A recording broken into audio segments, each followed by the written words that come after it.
In the summer of 1994, the most powerful man in professional wrestling sat inside a federal courtroom in New York, facing the United States government, not as a promoter, not as a chairman, but as a criminal defendant.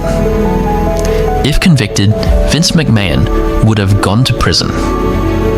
WWE, then called the WWF, would have collapsed. And the entire professional wrestling industry as we know it today would simply not exist. The story begins in 1984. The WWF had hired a ringside physician named Dr. George Zahorian, a urologist from Pennsylvania. What Zahorian actually provided to WWF wrestlers went far beyond medical care. For years, he supplied anabolic steroids directly to performers, delivered to WWE headquarters at Titan Tower in Stamford, Connecticut, packaged alongside fan mail and paychecks. In 1991, Zahorian was convicted of distributing steroids to 37 WWF wrestlers.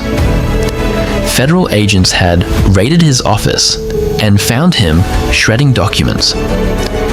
The conviction sent a shockwave through the wrestling industry, and it pointed one very dangerous finger directly at Vince McMahon. In 1993, the United States Attorney for the Eastern District of New York formally indicted Vince McMahon on 3 charges: conspiracy to distribute steroids, possession with intent to distribute, and embezzlement of company funds to purchase illegal drugs.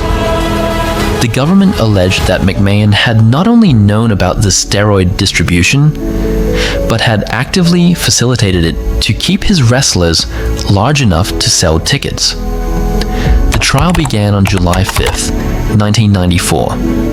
The prosecution called some of the most recognizable names in wrestling history to the stand.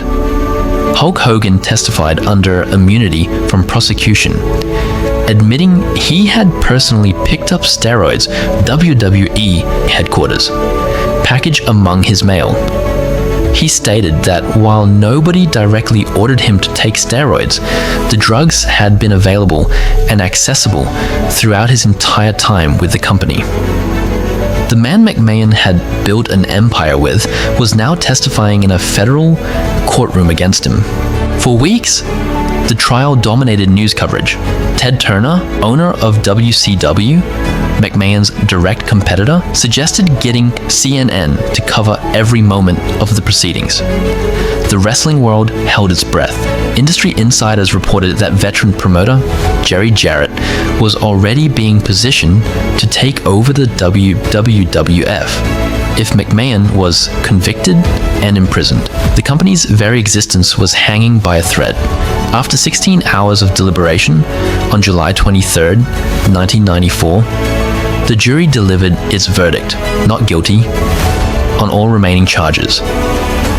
The judge had already dismissed several counts before deliberations began, ruling that the prosecution had failed to provide sufficient evidence within the court's jurisdiction.